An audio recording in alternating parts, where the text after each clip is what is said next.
Testing, testing.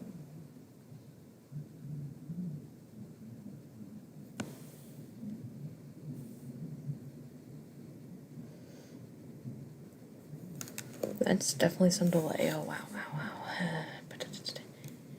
Anyway.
Now I wait for people to join.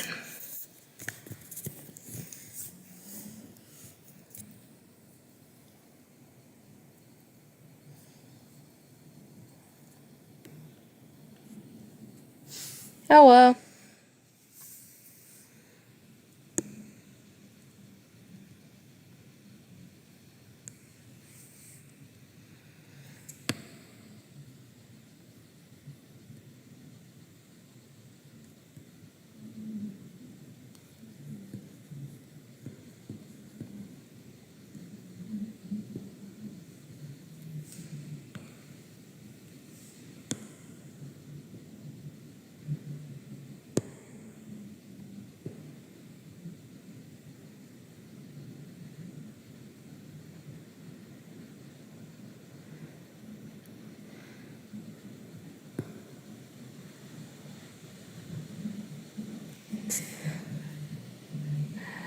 I love how the mic just picks up everything so that when I touch my pen to the screen, it just like goes.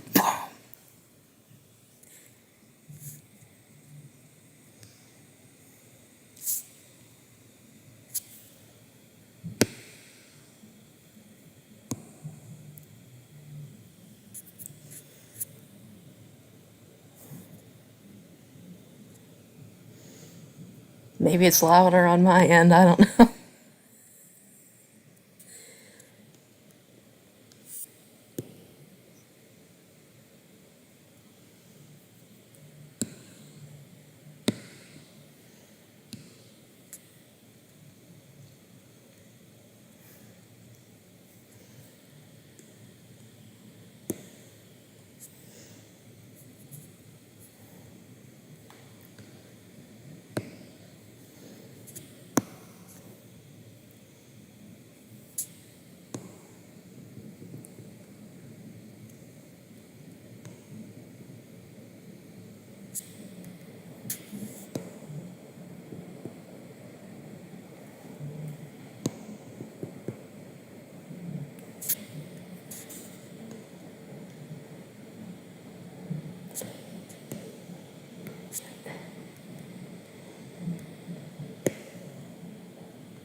You all may get a live demonstration of a man's tablet pen hating him.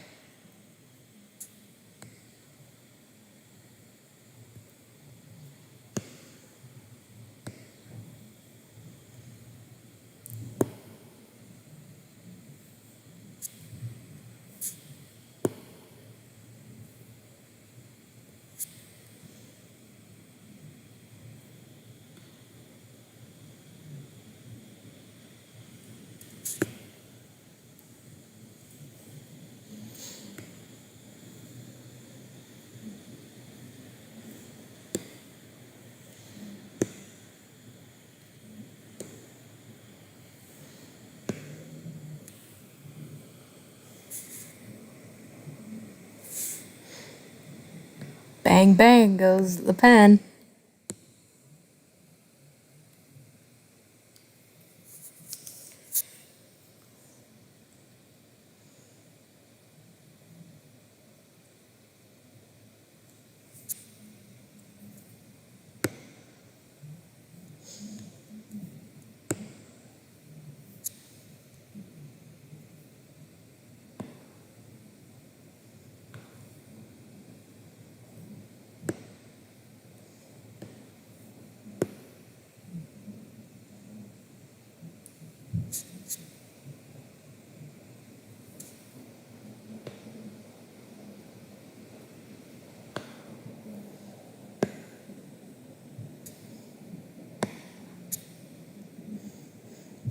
Literally, I promise I am not banging it against the screen that heavily. It just sounds louder than it is.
Okay, so like on a scale of 1 to 10, how much do you think YouTube will hate me if I just queue up a bunch of Sonic music to play in the background?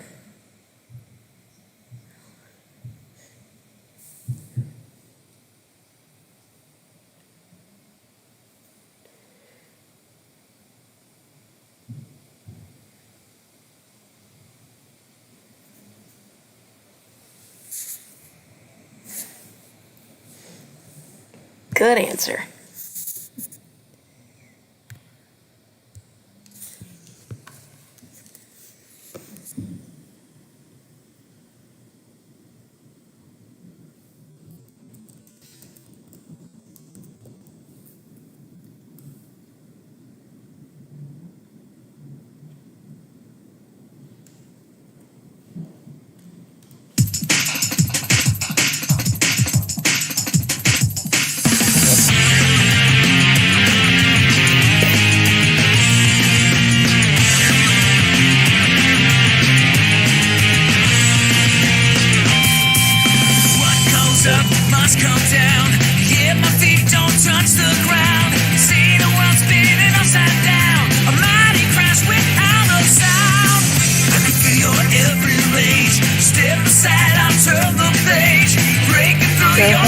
Yeah. Is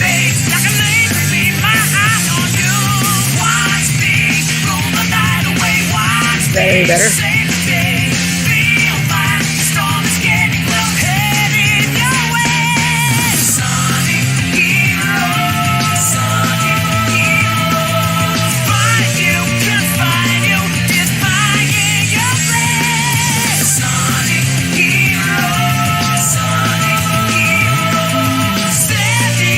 I am absolutely new to streaming. It's the first time I've had to stream anything in.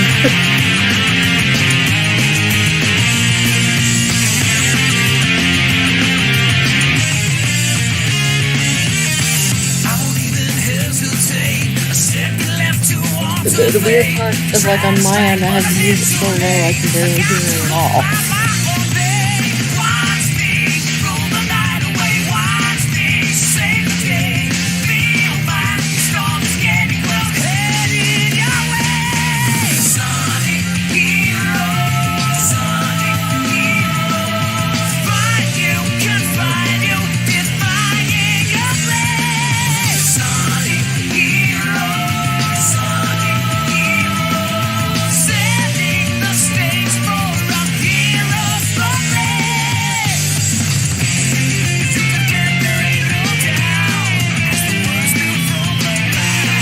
That is weird. Let me go on OBS and see if that helps me.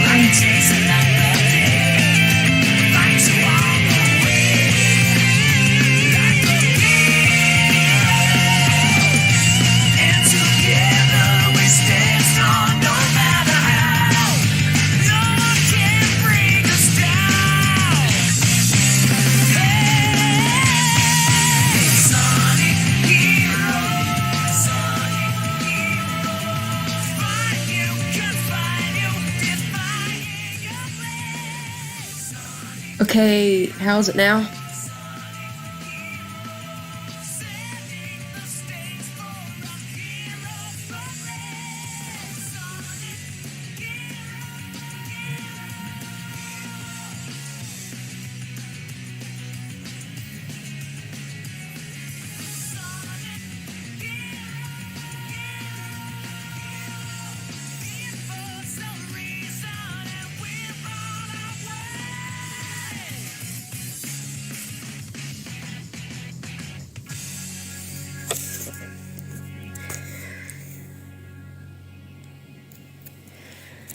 Yeah, I'd definitely rather have it be too quiet than too loud.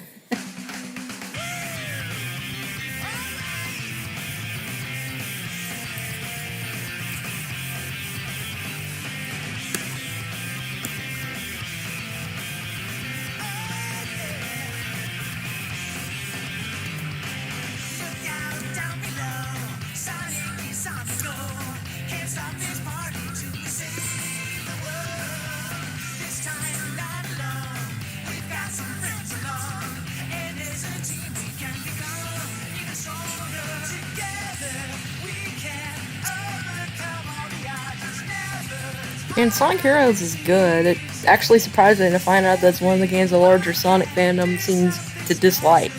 Maybe not outright hate, but they don't like it.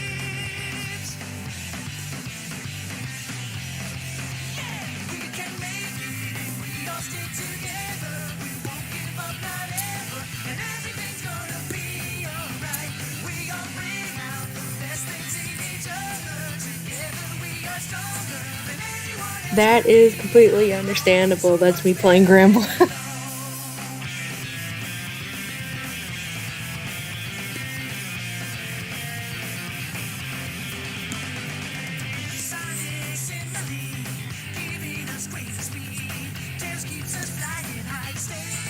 Definitely do. I can say with some certainty there's not really a truly bad Sonic game. Even Sonic 06 has its moments.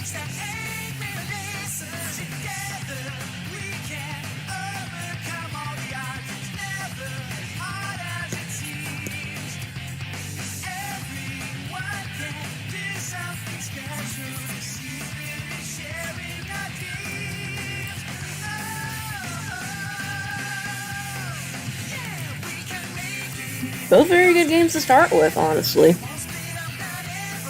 Because, like, It's like, especially since Heroes features all of the main characters up to that point, it serves as a really good introduction to them.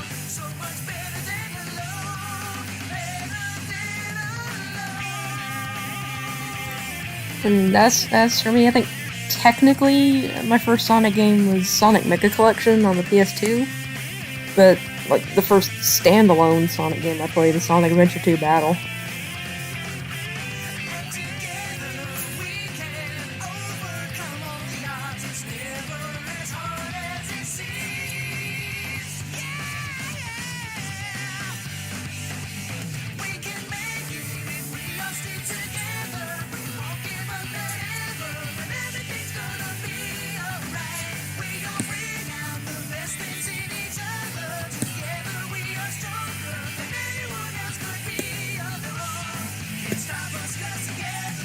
Funny enough, like Sonic Mega Collection Plus actually is loosely tied to Sonic Heroes. The reason why is it first came out just before Sonic Heroes did, and something neat that they put in there is that if you have a Sonic Heroes save file and you boot up Mega Collection Plus, you actually unlock a couple of hidden games. Those being Comic Zone and Ooze, which are two games developed by Sega Technical Institute.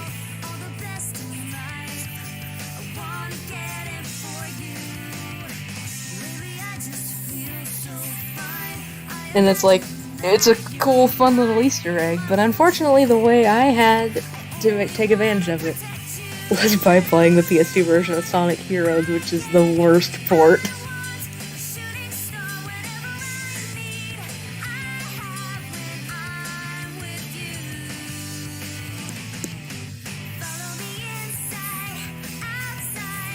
Like, man, you think you've played some bad ports? Sonic Heroes PS2 is like, it gets 30 frames per second on a good day.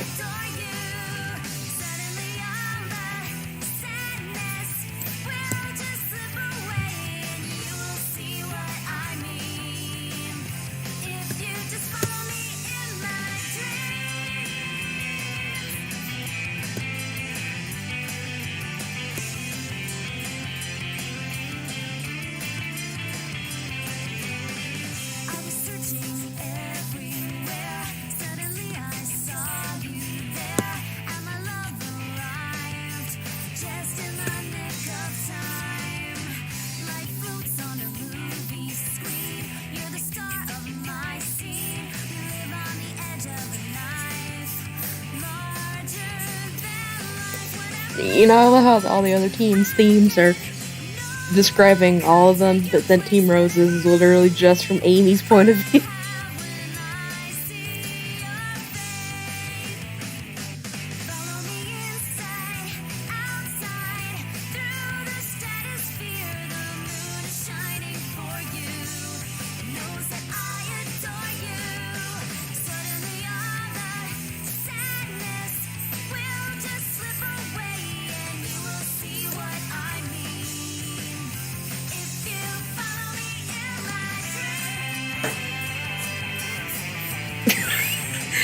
You're right, though, Amy is important. Not to use a tired meme, but Amy is best girl.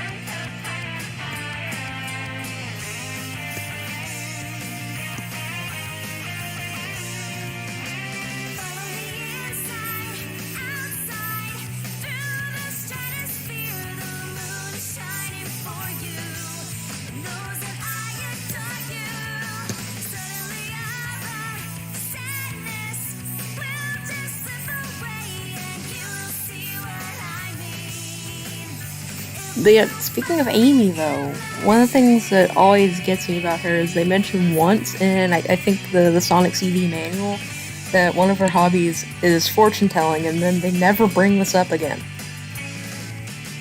Maybe they do in the spin-offs, but I never really played very many of the Sonic spin-offs except Sonic Battle.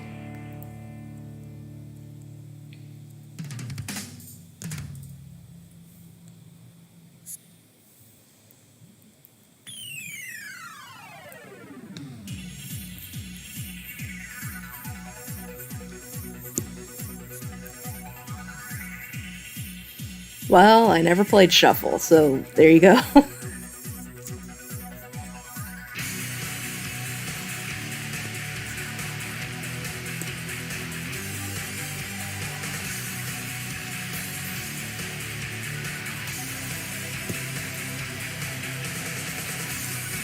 Although from what I've seen of Sonic Shuffle, it seems like it's weird. I do know it was developed by the same people who developed the first few Mario Party games.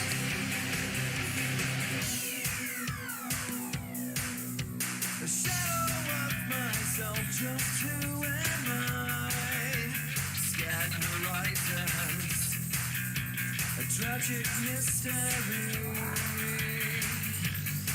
You could have left me here, sitting so apart. No one would ever know the chaos control. My true identity, the power that is me. We are destined fire, trapped in this machine. Don't know how long we've waited. As the Eggman's watching, we are destined fire, looking through the screen. Don't know how long we've waited. As the Eggman watches.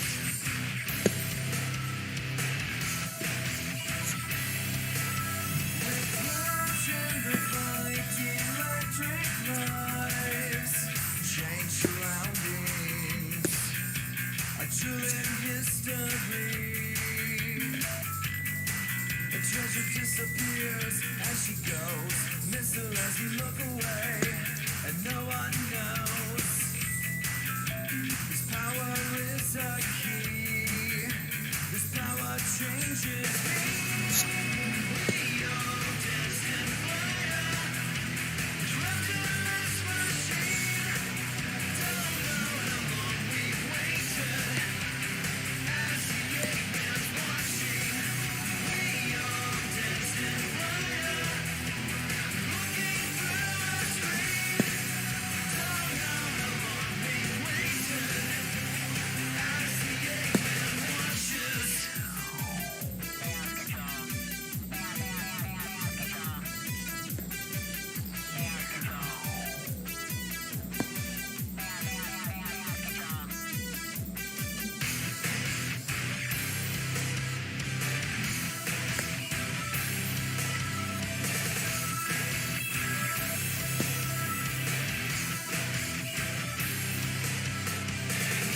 One, two, three. You didn't know, now I'm gonna show you the power that is me. You try to take me down, stop the show. Seems you've never tasted fear, a loss of control. The power lives in me. The power that is me. We are destined fire, trapped in this machine. Don't know how long we've waited. As the Eggman's watching, we are destined fire, looking through the screen. Don't know how long we've waited. As the Eggman watches.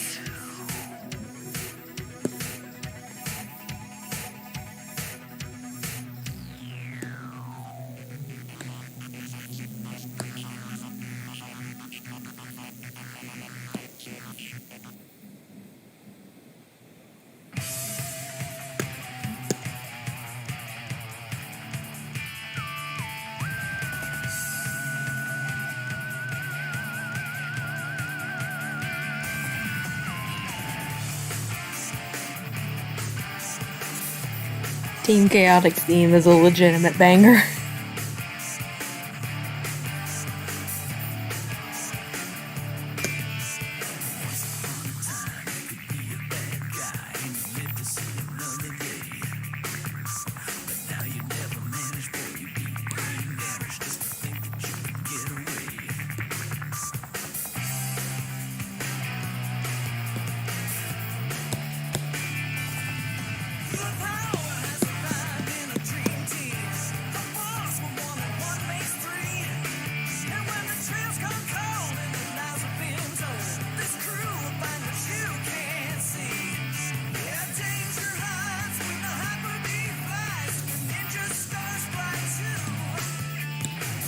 Muscles Vector, the comical actor.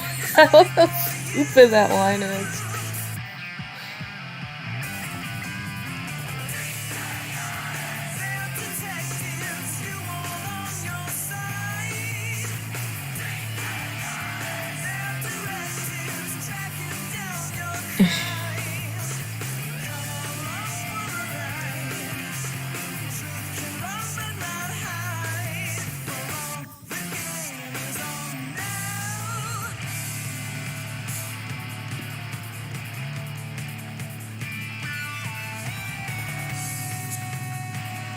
Can you also hear me fine, by the way?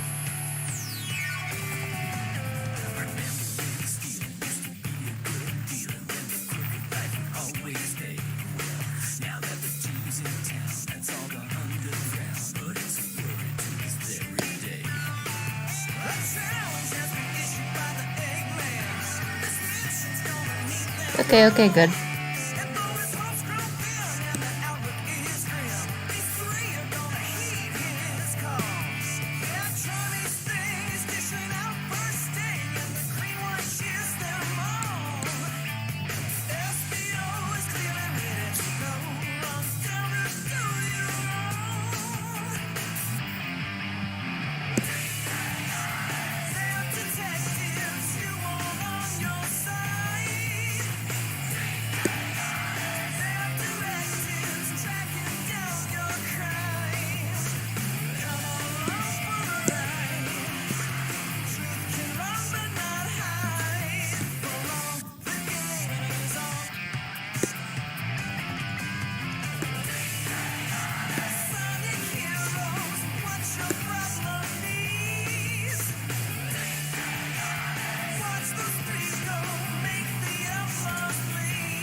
Okay, we skipped that one because it's literally just a shortened version of the opening theme.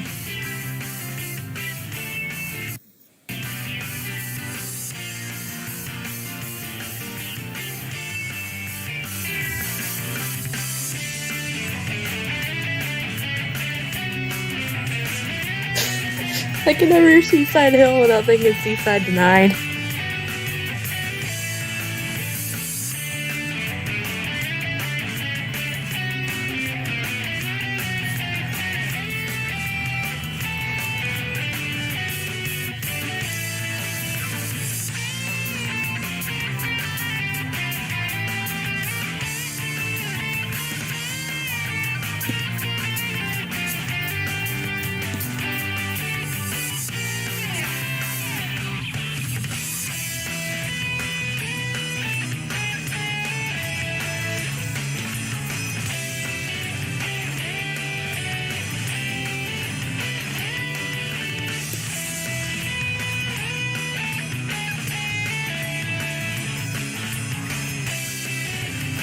I got you.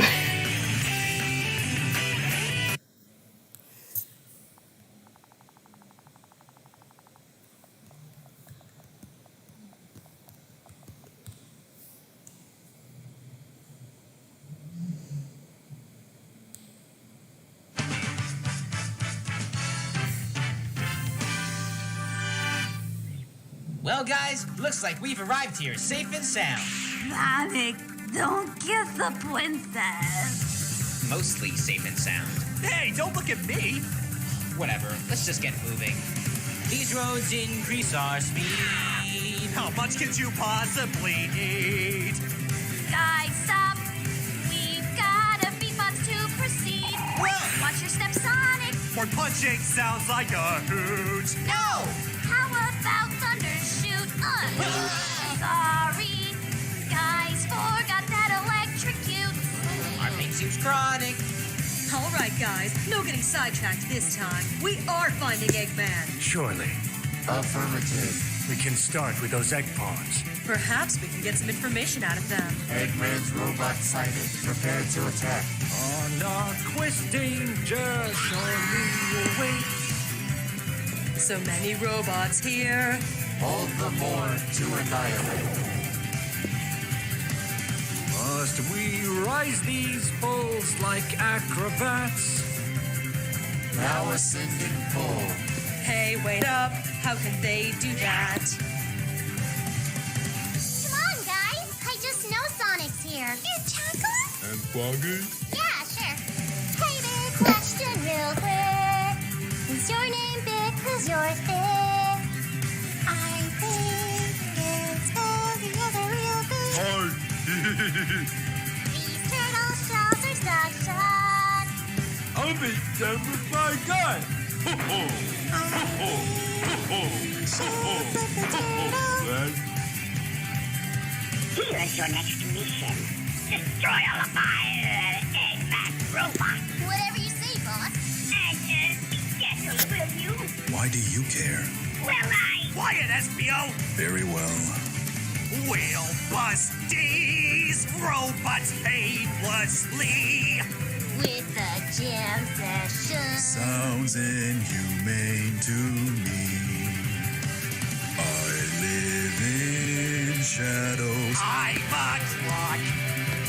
I'm Charmy B. All three of us can really rock. Hey, SBO. Think we finally got it right this time? Not a chance, Charmy. Hey, Rougeau, were those guys over there? I don't know them at all, Shadow. And I do not care. The last robots inside. Okay, guys, let's beat 'em. Now preparing to fight. Sonic! It's that chocolate! Give it Foggy! We don't have them. Can't we explain it? Nah, Sonic, the team don't like that kind of werewolf. And now it's personal. Punch it time!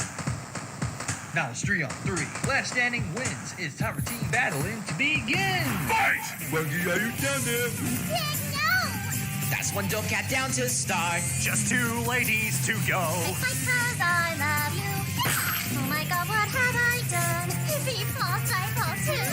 Initiate attack. Hey, look at all those missiles. Stay back. Critical error. That was cheap. But I'm cheaper. I have failed my team again. You cheater! I'm gonna sting your hide. Ah, damn it. I think I'm allergic. That was suicide. This ain't fair, you know. I'll go easy on you, dear. Oh, that's it, girl. Let's go. Come here, you little Gotcha, late now fat you girl. big I'm dummy. gonna- I guess I won. What happened? Where's Sonic? Down the hole. What? Tails, if you can bring him anyway. Not a chance.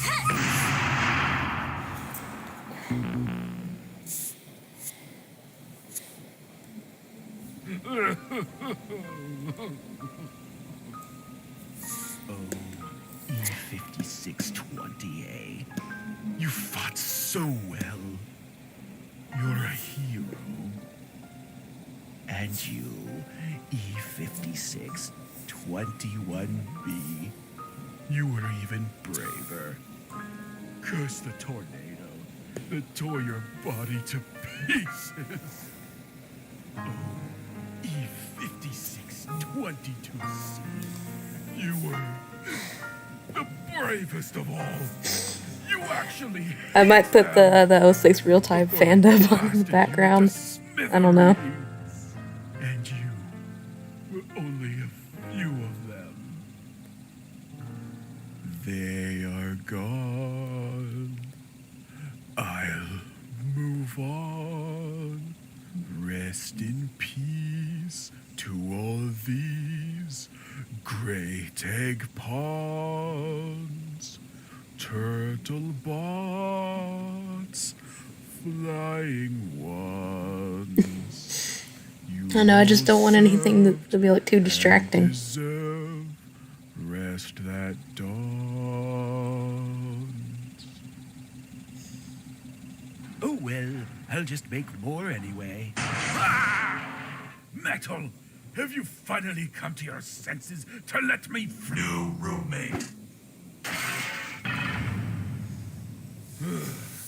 Perhaps I could use this thing for robot parts. What is it anyway? Oh no. Look out! Oh no. I'll help you. Press the X button to warn your friends. Press the square button to light a candle. Press the B button to do a barrel roll.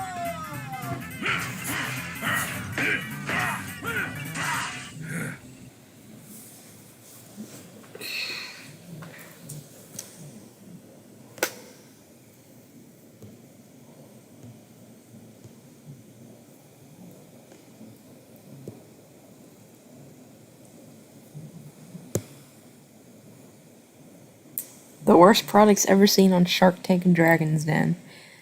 I'm going to introduce you guys to Business Plays, at least in audio form. It's a pyramid scheme! Hello everybody, welcome back to another episode of Business Plays. I am your boy with the blaze, Certified Legend, and if you'd like to become a Certified Legend too, head to purchasethemerch.co and pick up a Certified Legend t-shirt. You'll just have to go through a very short certification process, and this t-shirt will be yours. You also have to pay for it, of course, because I need to make money.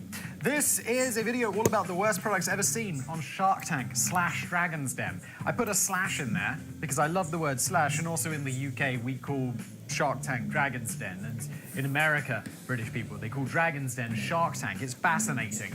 I guess in America they don't have dragons. Just before we get started, I do want to give a quick plug and ask for a favor, actually. I have a new podcast. It's called The Casual Criminalist. It's got absolutely nothing to do with business. It's certainly got nothing to do with Dragon's Den. And it's all about murder, basically. Basically, I looked at my channels and I was like, oh, especially biographics. Anytime we cover a serial killer, someone who murdered someone who's a bit of a bad dude, it's just that video just does like 5 times as well as everything else we make. So I was like, should probably make something dedicated to that. Also, I'm well aware that true crime is enormously popular. So I have a new channel. Danny actually wrote the pilot episode for it. So go over, check it out. It's like Business Plays. I have a script in front of me and I react to it. It's a little bit more sedate because it's a podcast and it's also all about murder. So it's less like, there's naturally less laugh at. It's like, and then the murderer removed her face. And it's like, oh, ha ha ha. Because everyone likes having a face and no one doesn't. Like, not. You see why it's difficult? Why I need a favor from you fine people is because, as I mentioned, true crime is a little bit popular on podcasts. And this podcast will never get any traction or never get noticed unless I get people to actually go and download it and write a review, especially if you're on iTunes or Apple Podcasts as they call it right now. So if you want to be a massive legend, please do that. And I'm going to give away probably some merch or some people who leave reviews. So I have no idea, like, I don't know how I'm going to logistically do this, but hopefully I'll give someone some merch. There we go, whatever. I'm not committing to it, but I see myself as not a prick, so I'll probably work out a way to get someone some food. Let's just move on. It's commonly accepted, there are links below.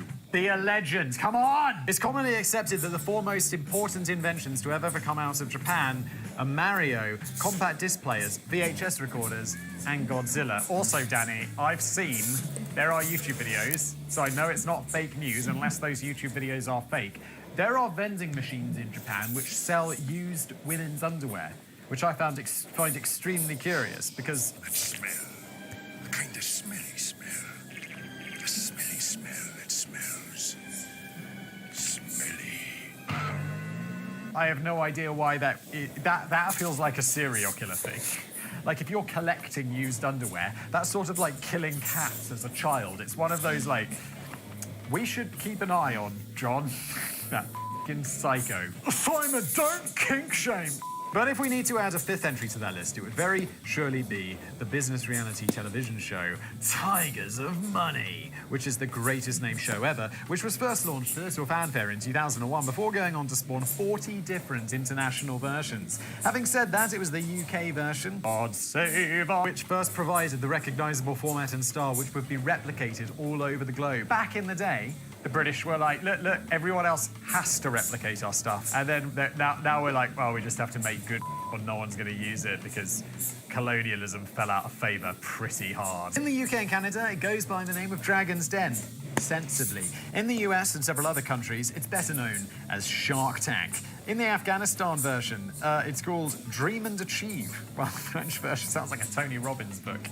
While the French went for a slightly less imaginative, Who Wants to Be My Business Partner? Come on, France. I bet it sounds great in French. It's probably like,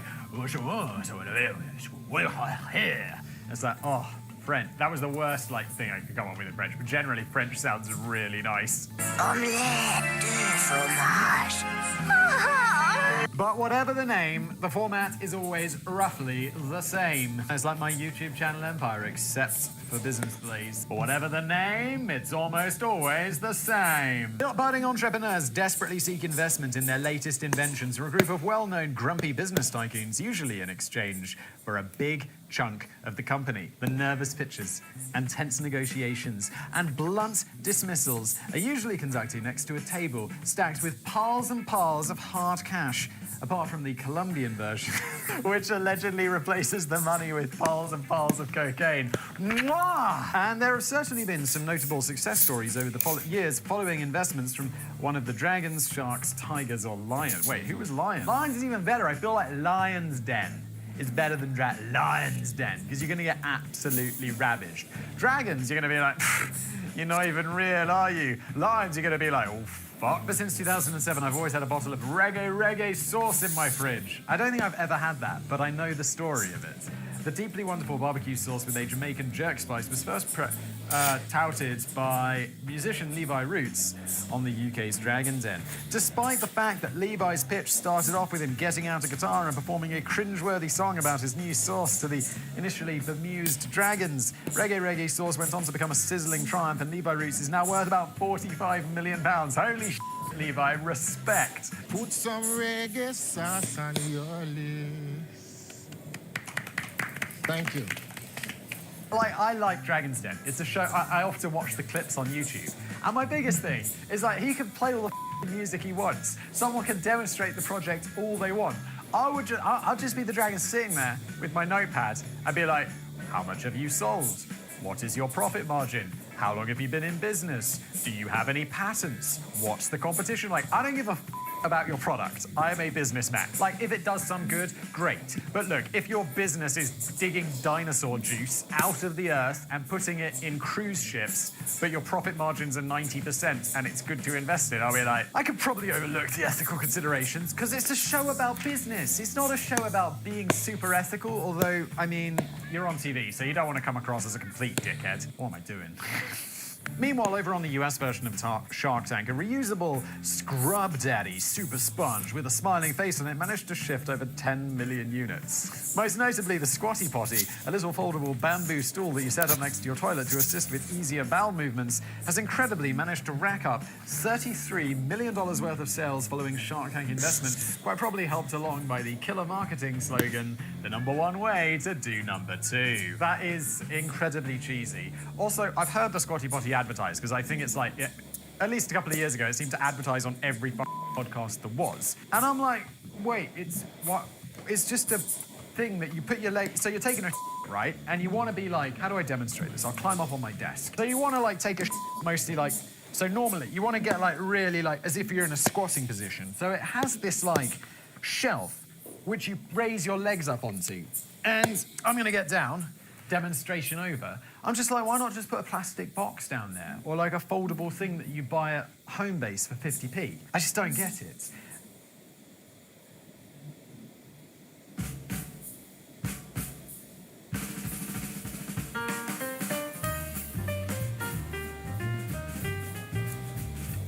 And although the show is often seen as cruel entertainment in which hopeful but clueless entrepreneur wannabes are brutally ripped to shreds by the panel, the statistics show that most of the participants seem to have their business heads screwed on the right way round, even if they don't always secure investment. Yeah, I also feel like the producers of the show, they select mostly people because they don't want to waste the dragon's time too hard. But occasionally they'll pick someone and be like, you are going to get absolutely destroyed.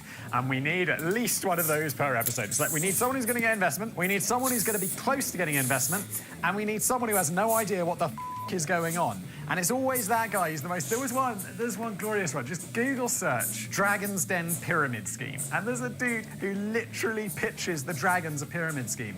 And I believe it's Peter Jones, who often just sits there with a mean look on his face, and then he absolutely destroys him. It's like, it's a pyramid scheme though, isn't it? It's a pyramid scheme! Considering that 11 of the 12 out of 12 new business startups in the US were doomed to fail in 2019, the figures from the US version of Shark Tank are quite impressive. Over the previous 6 seasons of the show, only 6% of all participants are no longer in business and only 20% are not making a profit. That's pretty good. Bearing that in mind, it's been suggested that the sharks would probably make a lot more money if they just blindly invested in every single product that gets pitched to them, but that wouldn't make very exciting TV. Still, that's not to say that we haven't been thoroughly entertained over the years by a number of bizarre products from nutty inventors who found themselves drowning in bolts of brutal flame dished out by the sharks and the dragons and the tigers and the lions. The mirror. Oh my God, is this the first entry? Was that really the introduction whistle? Get your shit together, son. The mirror hardly ever lies. The business world has always been positively bulging. Sam, He-Man meme.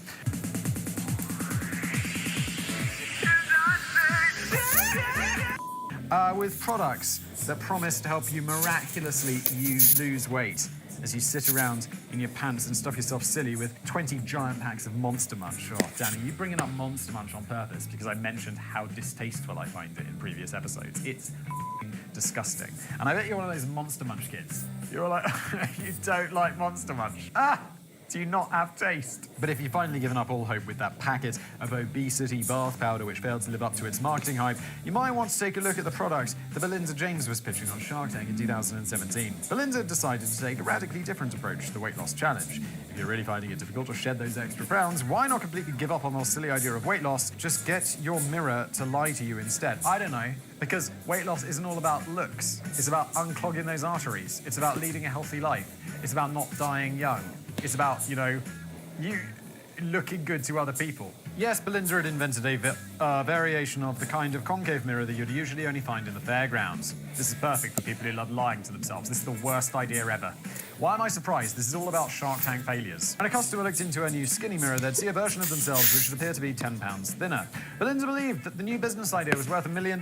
It's not. And she was generously offering the sharks 20% of the company for $200,000. This is not going to go anywhere.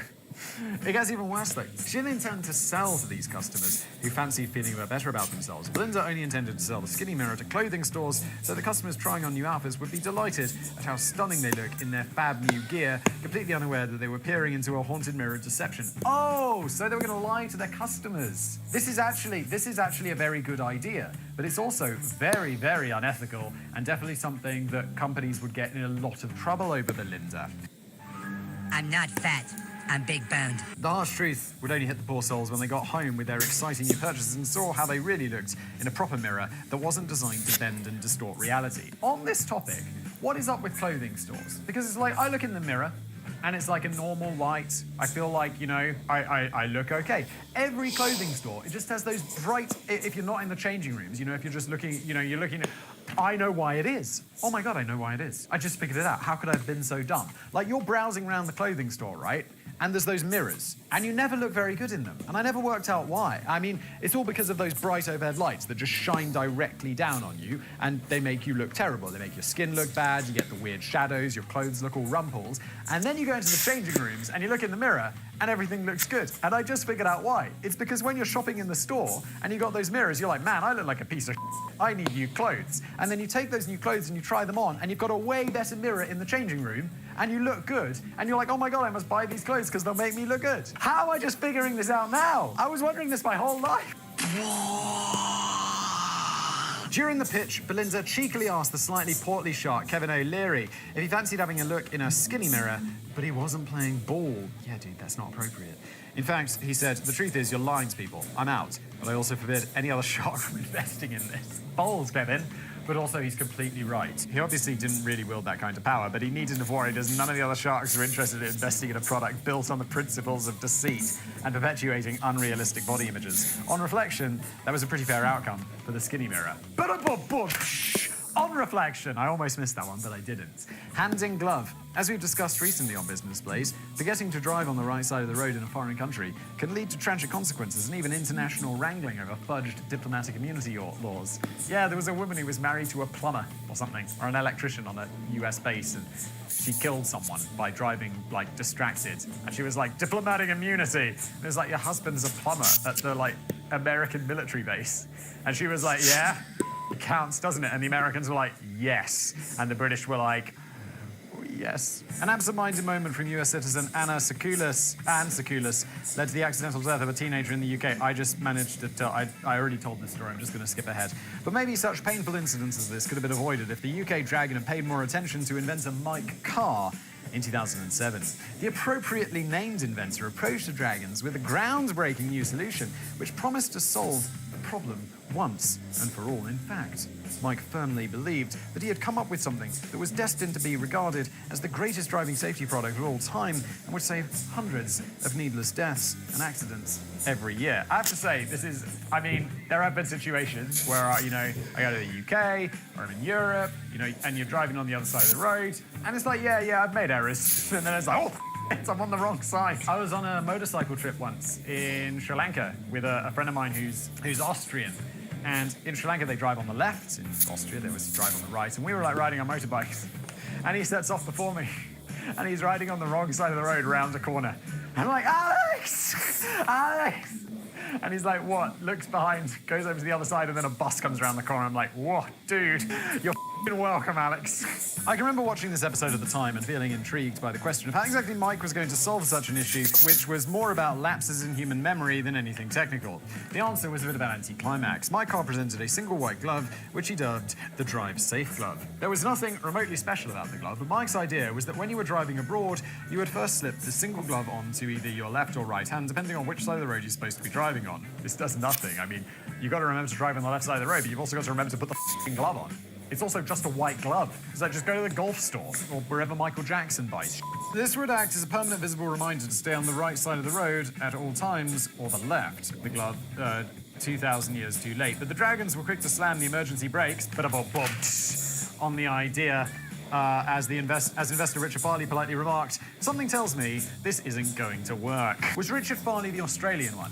Be like, something tells me this isn't going to work, mate. I don't think this is a good one. Hard pass. Mike Carr may have been driven away from the den, but it's believed all these years later he's still trying to get the Drive Safe glove into mass production, despite the fact that even if you quite like the idea, you could surely achieve an identical effect by just wearing a glove that you already own. Yes, £100,000. Are you smoking crack? Wake and bacon. Hey! I supposedly enjoy quite a privileged morning routine in that I only have to ring the bell in my basement to alert Simon that I've woken up. At this point, he'll stop scrubbing the outside steps and make a start on cooking my full English breakfast. You're welcome, Danny! But I recognise that other people aren't quite so lucky and usually are just awoken by the rude blaring of an alarm clock which signifies that you need to crawl out of bed before getting a chance to prepare anything as civilised as a cup of tea or a slice of fried bread. Just imagine if you could wake up to 2 whole rashers of crispy bacon that you could enjoy in bed before making any solid commitment to get up and face the world. This was the idea that led Matty Sallin into developing the Wake and Bacon, a product with such a wonderful name that I suspect he may have come up with the first name first and then built a product around it. Yeah, this is the worst. Don't do that. Don't do that. The name is not that important. The Wake and Bacon was a new breed of alarm clock that didn't need an actual alarm. Instead, the little wooden box with a cute pig's face on the front would wake you up with a sizzling aroma of freshly cooked bacon. If it's actually real bacon in there and it's cooking it for me, I'll be like, that's legit. I'll put it on the toast. But if it's just the smell of bacon, That's going to be incredibly disappointing because I know the reality of it is I'm just going to have like a bowl of cereal or something because I'm not going to bother to cook bacon every morning. Before you climb into bed, you simply slot 2 rashers of bacon into a little tray at the side of the box. The device's halogen lamp will start heating it up about 10 minutes before you're due to rise from your slumber the next morning. Okay, that's pretty cool. But you're still going to, I mean, one, isn't that going to get nasty overnight, especially in the summer? It's like, I want to leave bacon out overnight. Matt, and also too, you got to make all the extra go along with the bacon. Matty had even come up with a brilliant marketing slogan, Rise and Swine. Yeah, Matty's a brilliant marketer. What a hero. When he approached Shark Tank for investment in 2011, he was looking for $40,000 in exchange for a 20% grilled steak in his wake and bacon business. But the Sharks, I imagine Matty is a dude who talks a bit like this. But the Sharks were not in the mood for making any rash decisions that day, brah. I feel like there's that stage people get to, where it's like, look, everyone likes, you know, it's 420 all the way, man, you know, no worries. But there is a point where you've just smoked so much weed that you sound like you're smoking weed all the time, even if you're not, and even if you stop. I don't know what it is, but it's just like, it just gets to the stage where you're just talking all the time like this. I don't know what's happened, man, but it's like all the time you just talk like this. And people are like, it's fine, it doesn't make you slow. And I'm like, look, clearly it does. Anecdotally, there are definitely people who smoke too much weed, and now it's like they're smoking weed all the time, even when they're not. Yeah, well, you know, that's just like your opinion, man. What is up with that science? But the Sharks were not in the mood for making any rash decisions on that day. Ba-da-bum-bum. This is filled with puns. The atmosphere turned sour when it was revealed that you would have to sleep next to 2 rashers of raw, unrefrigerated meat for the duration of every single night. And the Sharks pointed out that the novelty was likely to wear thin very quickly when your bedroom began to absolutely reek of greasy chunks of dead pig. Another more pressing problem was the fact that the Sharks perceived the box as a dangerous fire hazard. Considering that smoking in bed has long been frowned upon, it does seem it's long been frowned upon. Yeah, no Like if you want to die. I think cigarettes put themselves out automatically these days. I'm not sure. But look, don't smoke in bed, kids. Don't smoke in general. It does seem something of a backward step to suddenly introduce the concept of automated bacon cooking in the bedroom before you've even woken up yet. All the Sharks passed on the investment opportunity, although Kevin O'Leary did jokingly offer to buy the single pig box that Matty had brought to the pitch for a couple of $100s as he wanted to put it in his museum of really bad ideas that killed people. Kevin O'Leary is a bit of a legend. He's got quite a good YouTube channel as well. It's quite a laugh. When I was a student, I did have a coffee machine that, it was like a drip coffee machine, and I'd put the coffee in there every night, and I had one of those. I didn't buy an expensive one, you know, that has a timer on it. Like, I have like a fancy drip machine now, and you could time it to go off in the morning, and it makes delicious coffee, and you can choose the strength and all. This one was just something I picked up like for £5 at Asda, and I also bought one of those £1 timers that you plug into the plug and it turns on a specific time, and I'd have that bad boy make coffee in the morning for me, and I'd wake up to the smell of coffee, and I was like, cool. This coffee smells like shit. It is shit, Austin. this is absolutely glorious and how life should be. Despite the rejection, the project still seemed to attract interest from thousands of viewers who seemed genuinely keen on shoving bacon into their mouths before they'd even made a trip to the bathroom. But unlike the little piggy went to market, the Wake and Bacon doesn't appear to have made it quite that far. Super knees. You know your pitch is going badly when you're thrown out of the room before you've even had a chance to open your mouth. The orthopedic entrepreneur, Stipe Sorlich, arrived on the UK's Dragon Den in 2005, showing off his latest invention, super knees. They were essentially a pair of roller skates, which you strap to your knees. Stipe had apparently spent 6 years researching kneeling activities and concluded that there was a gap in the market for a tool that would help people who spend all day working on their knees to get around a bit quicker. No. Super knees enabled the user to whiz around from chore to chore with speed and ease, while never having to rise from the kneeling position. What is this? This would surely be an ideal tool for people who shine the shoes of very long queues of customers and full-time grovellers. There's a whole niche on YouTube of people who like craft, make things and restore things, and I absolutely love it. It's one of my I mean, you guys must get the impression that I watch a lot of YouTube. It's because it's absolutely true. I think there is an absolute demand for a channel where people make the failed products from Dragon's Den and Shark Tank, like someone making a functional version of that bacon thing, or the super knees, or what else did we have? Well, you can easily make the glove one. Just go to the golf store. What else is there? The mirror that hardly ever... That one's also fairly boring. But these more interesting ones, People should that would be a great niche. Aside from that, though, I'm not sure if Stipen's target audience was as big as he might have hoped. We'll sadly never know how much Stipe was hoping to raise in investment from the Dragons, or just how much of Super Knees he was willing to surrender after kicking off his pitch with a short demonstration of Super Knees in action. The Dragon Peter Jones responded with, "Please don't tell me you've given up your life to develop Super Knees." I love Peter Jones. He's so brutal, and it's just like, please. He's not, he's not like, you're a dick, this is a terrible idea. He's like, please tell me you haven't made a huge error. At this point, all the dragons collapsed into hysterics, and Stipen left the den without ever getting the chance to speak a word. But maybe he had the last laugh. Although Super Knees didn't exactly set the world on fire and no longer seems to be in production, it did enjoy modest success for a short while in Spain, Israel, and the Ukraine. What the is going on in Spain, Israel, and the Ukraine? I don't imagine three countries that are more different. The Ionic, yeah, maybe. Finally, they say that you should never peak too early. But in terms of sheer lunacy, the US version of Shark Tank arguably peaks with the pilot episode in 2009. This was back in the days when Bluetooth headsets for mobile phones were all the rage, and it briefly looked as if the whole world had succumbed to madness as everyone walked around the high street, seemingly having conversations with themselves. I like how that's just completely normal these days. Like, I'll have my earpods in and I'll be talking to people just doing phone calls. And it's like, yeah, of course, it's just normal. On the plus side, this was good news for nutters who really were having fierce arguments with themselves, but now just looked like they were engaged in very important business with the Tokyo Stock Exchange. I mean, yes, I guess. But it's like my business phone calls that I do while I'm, walking around. It's like, yeah, that's really interesting. I could try that. Yeah, we can do that. Yeah, very interesting. Good. Whereas the raving lunatic is like, the man on the hill, JFK, 9/11 was an inside job, Neil Armstrong's a terrorist. I bet there is a conspiracy that Neil Armstrong is still alive and is a terrorist. There's just so many. Darren Johnson was an enthusiastic Bluetooth headset user who had spotted a problem with the sweeping trends. The earpiece would often move around a bit too much in your ear, interfering with the quality of the call. Sometimes it would even fall out of your ear altogether and end up getting lost. But never fear, because Darren had a quick and handy solution that was destined to change the hands-free telephonic conversation forever. I say quick and handy. It was actually an alarmingly drastic solution. Please don't tell me they're like removing people's ears or actually modifying someone's body. That would not be good. Darren's new iconic ear was a Bluetooth device which he had surgically implanted into your ear canal. Holy dude. So you never have to worry about losing that vital connection ever again.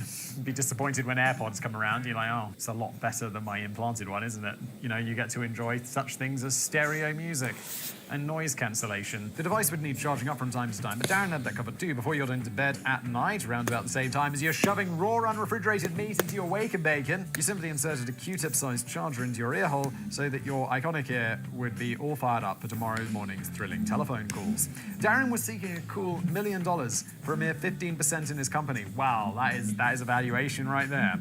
But other sharks seemed particularly interested in listening to what he had to say. Part of the problem with the pitch, quite apart from the fact that the product was absolutely bonkers, is that Darren seemed a humorless soul who failed to back up his invention with any qualifications, or testing, or science, or credibility. His stone-cold reactions to the sharks, creasing up with laughter at the absurdity of his idea, only served to make the whole pitch even more uncomfortable and cringe-inducing. I do love some good cringe, In that respect, it was an odd choice to appear on the pilot episode, and perhaps not very representative of the more promising candidates to come over the next decade and beyond.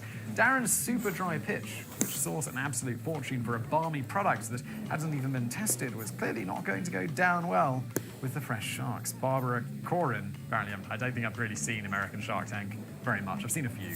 Summed up the mood of the room when she declared, "This is the weirdest damn thing I ever heard." Darren Johnson now seems to have vanished off the face of the earth, and it's speculated that he may have even changed his name to try and bury his association with the pitch that is widely regarded as one of the most ridiculous in the entire history of the show. He may have been one of the show's original stars, but it would appear that Darren Johnson is now very much out. Maybe he took a good long look at himself in the mirror and realized that entrepreneurialism wasn't for him. Or he just took a good long look at himself in the skinny mirror of lies and basked in the own glory of his own all-consuming genius. This has been an episode of Business Blaze. Thank you for joining me on this blazing journey. It was a fun one today. If you'd like more of these, Danny actually said, Simon, there is a lot of room for follow-up if this does well. So if you like it, smash that like button. Thank you for watching. Don't forget to check out that podcast. Links below. Stay legendary.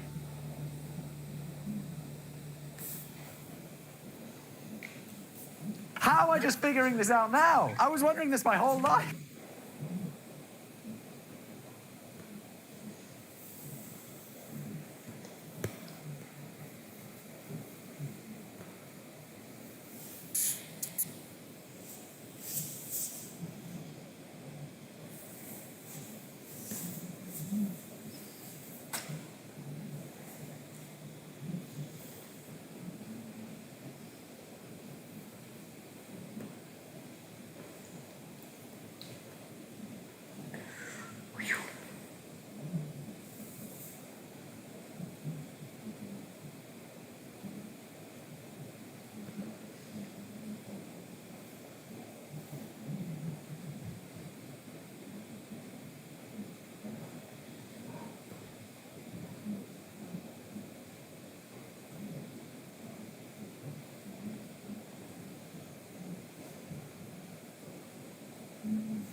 You know, I'll never forget just how impressed I was the first time I saw Sonic Adventure. It was the first Dreamcast game I had ever seen, and it completely blew me away. Obviously, it goes without saying that by today's standards, the graphics are not that impressive. Whenever I look at this game, part of me will always see it through the eyes of a child who had never seen a game that looked this good. To this day, I still think the game looks great.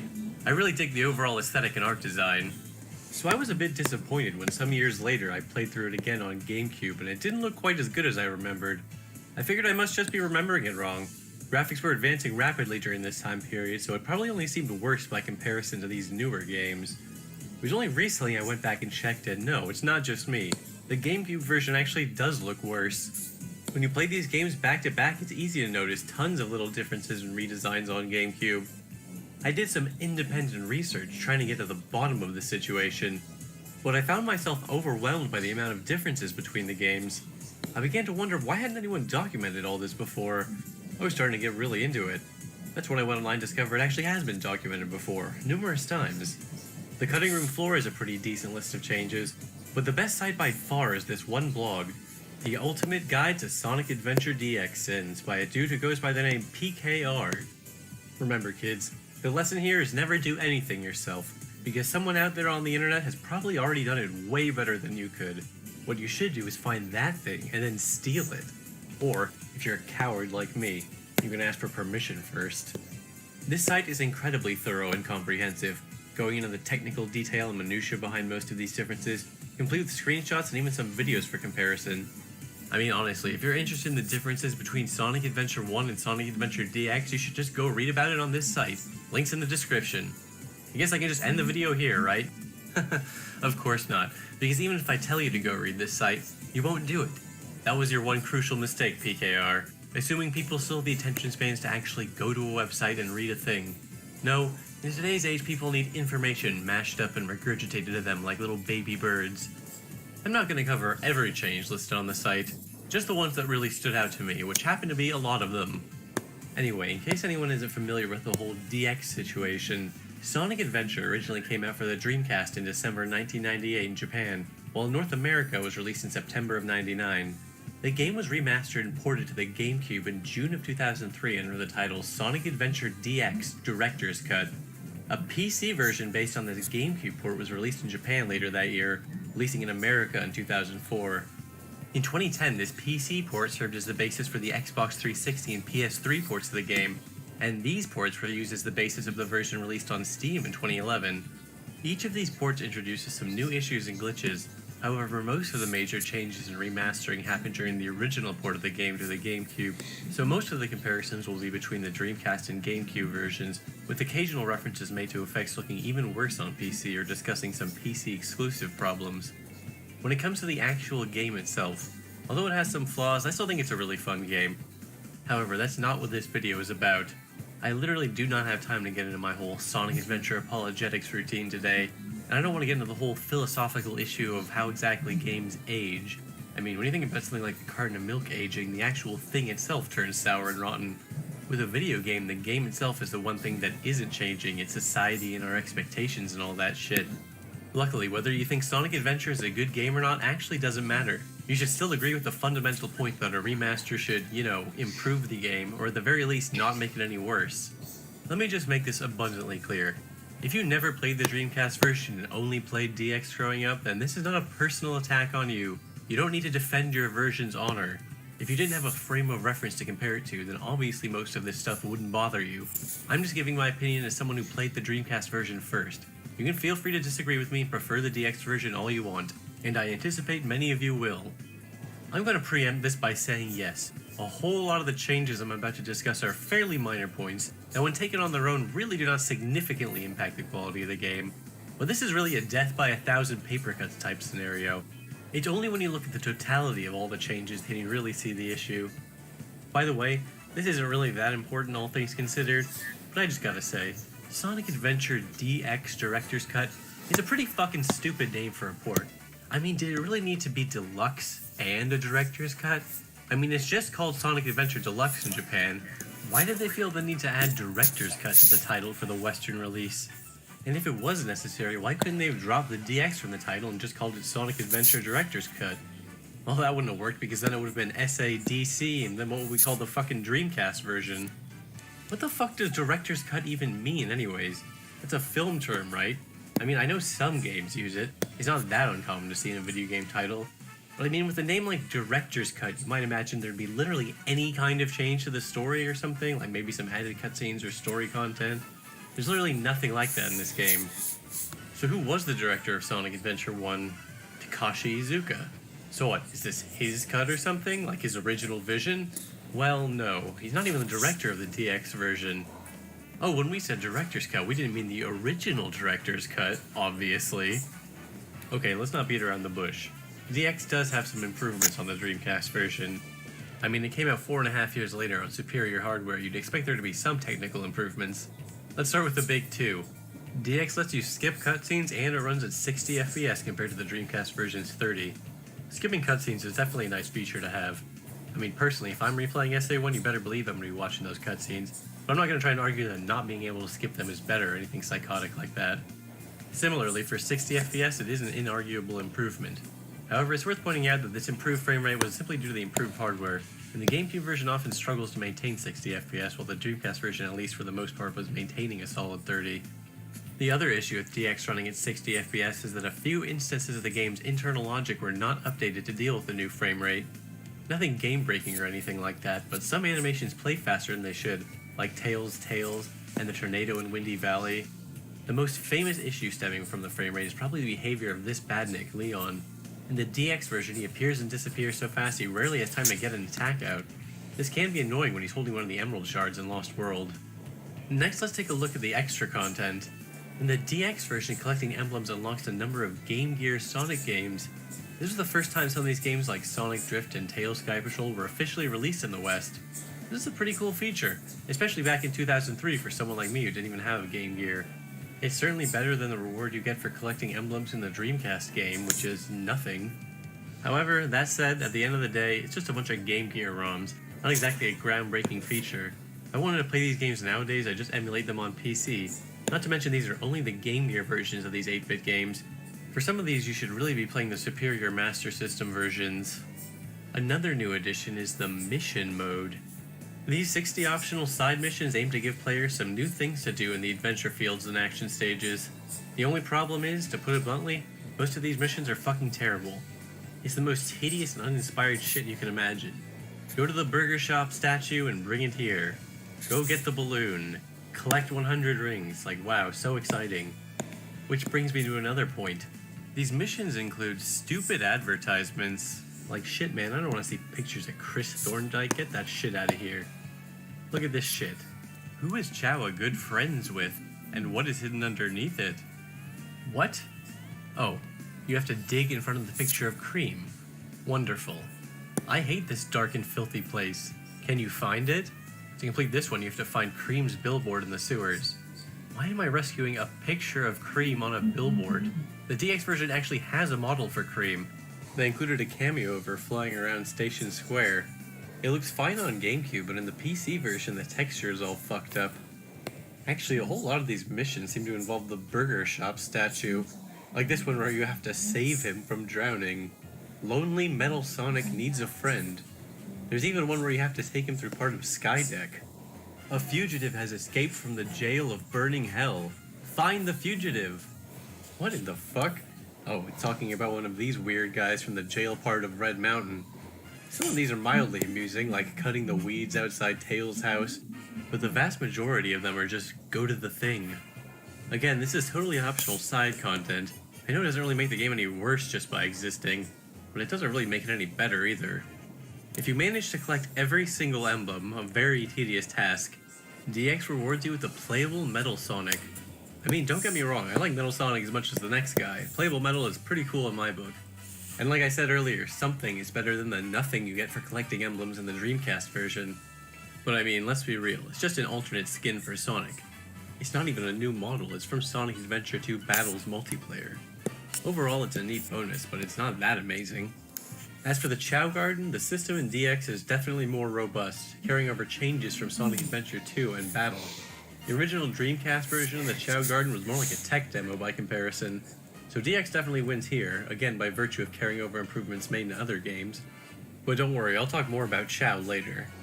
Another supposed improvement in DX is the character models. Instead of using the original Dreamcast models, it uses updated models based on their appearance from Sonic Adventure 2 Battle. There's no denying the models are technically more detailed. They have higher poly counts. For example, their hands have clearly defined digits instead of the mittens with textures from the DC version, which is nice, although Amy's hands kind of look weird if you really stare at them. This is one of those subjective matters, but I personally prefer the look of the Dreamcast models. Being a little shorter and closer to the Genesis proportions make the transition into longer-legged modern Sonic more gradual. I don't think the Sonic Adventure 2 models look bad or anything. In fact, I think they look just fine in Sonic Adventure 2. I just like the Sonic Adventure 1 models for Sonic Adventure 1. I don't see why we can't have both.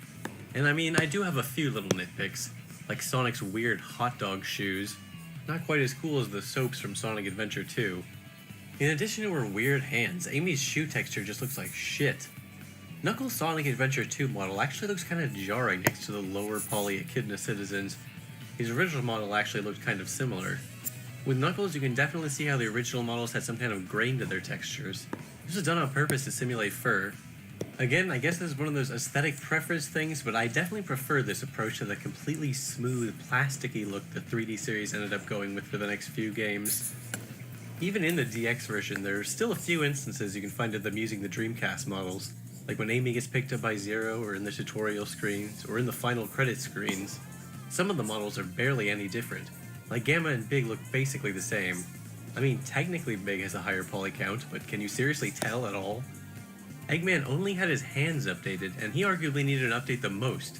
His SA1 model is not very detailed. Another change I don't care for is Super Sonic. He lost his cool golden reflective sheen and now just looks like a deep yellow piss color. His foot is also clipping outside his aura or whatever. In the Dreamcast version, Sonic's Lightspeed Dash aura was less bright, which made it look less like a weird, jagged, solid object.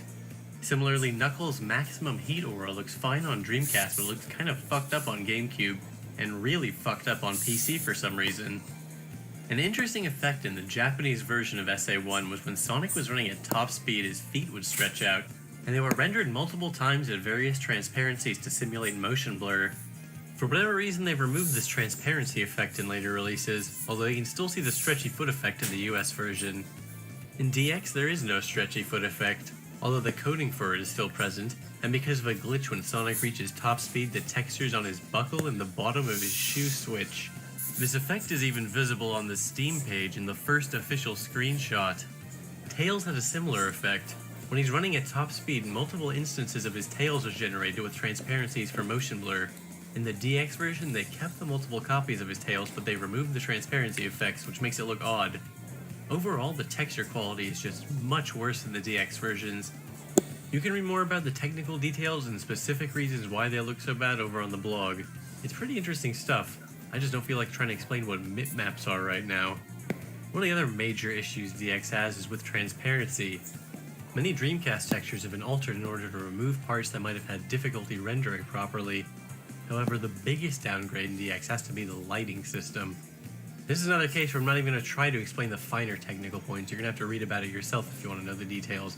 But the short version is the DX has completely fucked up the lighting system and made the entire game look worse. The lighting in the original game was actually pretty impressive for a 1998 game.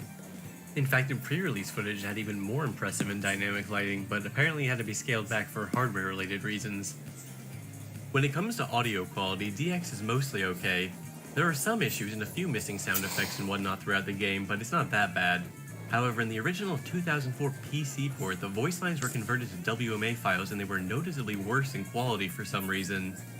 This is the adventure mode. Start your adventure here. This is the adventure mode. Start your adventure here. This was fixed in the Steam version, thankfully. Let's start by taking a look at the adventure fields. In Station Square, the iconic clock tower was replaced with some kind of generic-looking building, seemingly for no reason. This change has always baffled me, because not only does it look worse and just less distinctive in general, it actually fucks with a cool little piece of continuity. This building is supposed to be the same building you see at the end of Speed Highway, or where you enter as Knuckles. I'm not sure why they went out of their way to make the game world make less sense, but this was apparently worth changing in their book. All of the windows, which has several reflection textures with distortions that reacted to camera movement on Dreamcast, have been replaced with boring static textures. This is going to be a recurring theme. The DX version unable to handle complex reflections or transparencies, and instead opting for simplistic looking downgrades. The loss of palette lighting makes the 3 different times, day, evening, and night, look worse too. For example, nighttime lacks the bluish tint it's supposed to have. DX actually fixes a minor mistake from the Dreamcast version. Originally, the time of day would affect the color of the lighting in the sewers, which doesn't really make any sense. Let's take a look at the shoreline area.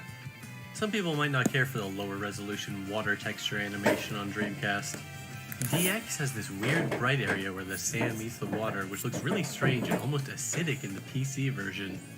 On Dreamcast, the color of the sea changed depending on the time of day. In DX, the evening looks alright, but the sea looks weirdly lit up at night. Some people might prefer the more realistic looking car textures in DX over the incredibly shiny cars in the Dreamcast version, but I personally prefer the original here. The police car flashers definitely look worse in the DX version, as they lack their transparency. In the Dreamcast version, the pool chairs have an almost unnoticeable transparency effect which has been removed in DX. How dare they downgrade these beautiful pool chairs? There's also a strange bug in DX where the crosswalk texture is drawn on top of Sonic's shadow. The textures of the newsstand are worse and stretched out for some reason, and the building next to the newsstand was also redesigned to add some new signs. Not a bad idea, although this SS Books sign is terrible quality and attached to clearly not a bookstore. The DX version also adds a giant Casino Ken sign, which isn't the best quality. It's just a flat texture compared to the actual Casinopolis entrance, which is fully modeled. For whatever reason, the lighting on these doors to the hotel is always rendered as if it was daytime, which just looks awful at night. Mystic Ruins also received a redesign, with the DX version being noticeably less green. For whatever reason, in the PC version, the lighting of this area is also completely broken. At nighttime, the stage is still rendered way too brightly. The part of the rock wall which eventually blows up to reveal the path to Angel Island is more noticeable in the DX versions, particularly the PC version, which really stands out because of material color problems. The Angel Island area was redesigned to remove many of the decorations, like most of the trees. For whatever reason, the Master Emerald Shrine had some details and objects removed as well. This is a minor point, but the Master Emerald's pulsating green glow effect is more noticeable and vibrant in the Dreamcast version. The ice cap area had its blue coloration dulled down a bit. They also changed this plant, simplifying it a bit and removing this fern-like part which had a transparency effect. Yes, those bastards actually thought they could just remove the ferns from Sonic Adventure and they'd get away with it without getting called out. The jungle area looks worse on DX too. The top of the jungle uses a lower resolution texture, and in the PC version you can clearly see the outline of the paths you can walk. The PC version also uses the area's fog effect incorrectly. It's only supposed to be there when you descend into the jungle. For some strange reason, all the animations on Big's house have been removed in the DX version, and it remains completely static at all times. The Final Egg base model also has transparency issues, particularly with the light beams which go behind the glow effect. The lighting inside the base is also noticeably worse, removing the original's greenish tint. The tubes containing the metal Sonics also look worse and are harder to see through. In the Tikal flashbacks, the area near the Master Emerald has just incredibly, bizarrely deep blue water.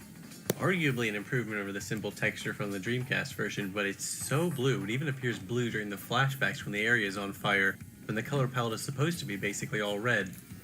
In the Dreamcast version, the water in the shrine near the emerald reflects certain objects like the palm tree and columns by using transparent objects.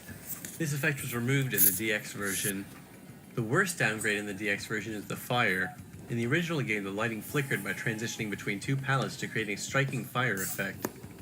The DX version has no such feature, and the PC version is full of this gross-looking red fog. Character lighting also received a heavy downgrade.